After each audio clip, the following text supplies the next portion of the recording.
একলব্য আমি আসছি, তোমরা ভালো থেকো।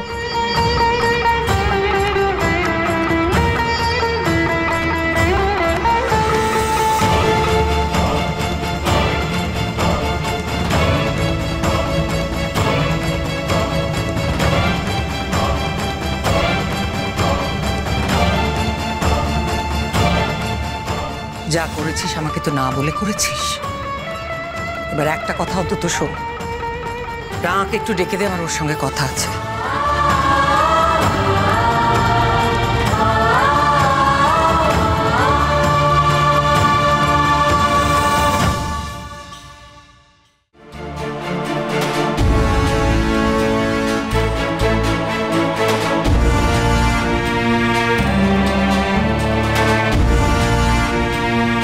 একদিক থেকে তো ভালোই হলো প্রমিতা, তুমি তো এটাই চেয়েছিলে তাই না, যে আক্কু আর রাঙার জীবন থেকে আহিরি সরে যাক।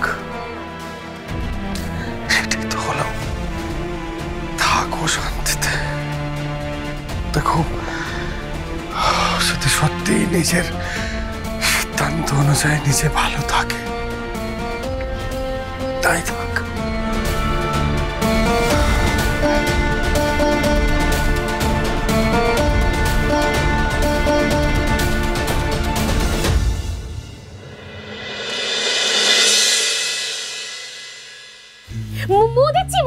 দিচ্ছি রাঙা, সর সর সর সর সর, দিচ্ছি বাবা।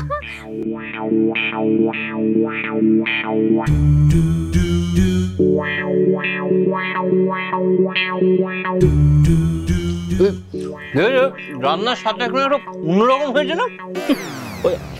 একঘেয়ে রান্না খেয়ে মুখে একটু মেরে গেছিল। তুমি আর এই যে রাঙা যতই রান্না বান্না করো, ময়নার রান্না খেয়ে না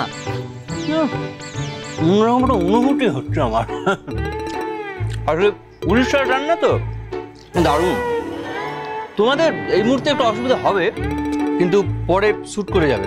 রান্নাটা কিন্তু দারুণ হয়েছে, কত সুন্দর হয়েছে না বাবা। খেয়ে দেখুন, খেয়ে দেখুন, খেয়ে দেখুন।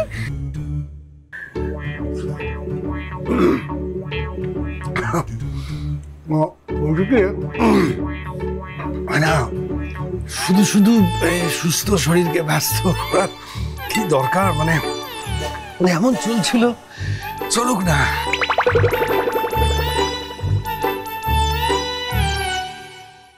কাহে কি বাবা ভালো হয়নি?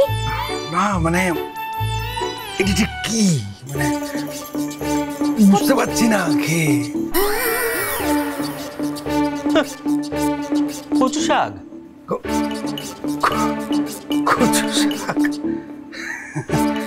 আসলে বুঝতে পারছিলাম না খেয়ে। মানে না, কাজ করো, এরপর যেদিন তুমি রান্না করতে যাবে এই সব বাটিতে বাটিতে না লিখে রাখবে ডাল, মাছ আর এই কচু শাক।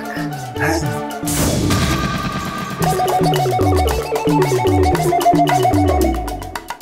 রাঙামতি তীরন্দাজ সোম থেকে রবি প্রতিদিন সন্ধ্যে 7:30টায় স্টার জলসায় ও জিও হটস্টারে।